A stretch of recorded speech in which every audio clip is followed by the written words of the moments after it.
السلام عليكم ورحمة الله وبركاته. عاملين ايه؟ يا رب تكونوا بخير. وحشتوني جدا جدا من الحلقة اللي فاتت. اهلا بيكم في حلقة جديدة على قناتنا. النهاردة هنتكلم في موضوع مهم جدا، واكيد كل واحد فينا عدى عليه في حياته ولو مرة، وهو لو حسيت انك تايه في حياتك تعمل ايه؟ كتير مننا بيحس في مراحل معينة انه مش عارف هو فين او ايه اللي المفروض يعمله، او حتى ايه الهدف من حياته. في الحلقة دي هنديكم شوية نصايح بسيطة وعملية تساعدكم تلاقوا طريقكم التاني. أولا، ازاي تعرف انك تايه؟ في البداية خلينا نوضح ايه اللي بيخليك تحس انك تايه.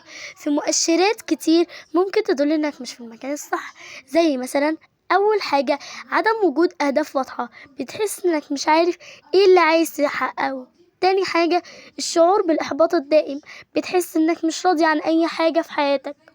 تالت حاجة انعدام الحافز، مش قادر تلاقي دوافع تخليك تتحرك أو تبدأ حاجة جديدة. رابع حاجة التسويف، دايما بتأجل الأمور حتى لو بسيطة. لو الحاجات دي بتجيلك كتير فده معناه إنك محتاج وقفة مع نفسك.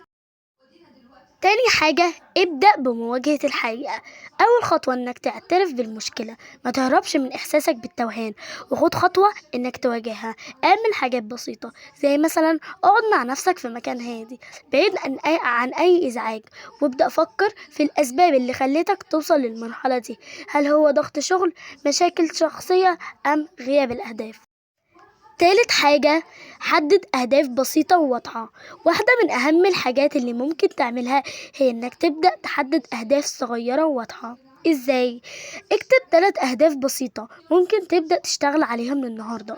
خلي الأهداف واقعية وسهلة التحقيق، ما تضغطش على نفسك. حدد وقت معين عشان تراجع الأهداف دي وتشوف لو محتاجة تعديل. رابع حاجة اطلب المساعدة لو محتاج. ما تخافش تطلب المساعدة، ساعات كتير التوهان بيكون سبب ان احنا بنشيل المسؤولية لوحدنا. ممكن تتكلم مع صديق مقرب، حد بتثق فيه. لو حسيت ان الموضوع كبير ومش قادر تتعامل معاه، ممكن تلجأ لمختص في الاستشارات النفسية. خامس حاجة والأخيرة، ما تحطش نفسك تحت ضغط. افتكر ان كلنا بنمر بمراحل صعبة ومفيش حد حياته مثالية. المهم انك تحاول وما تحطش توقعات عالية جدا على نفسك. كل خطوة صغيرة بتاخدها هي تقدم.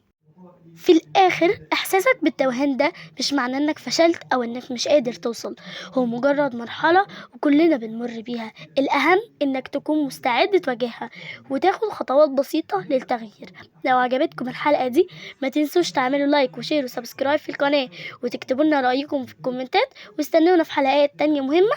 وبس كده، كان معاكم ملك إسلام من قناة الحكاية بتقول إيه.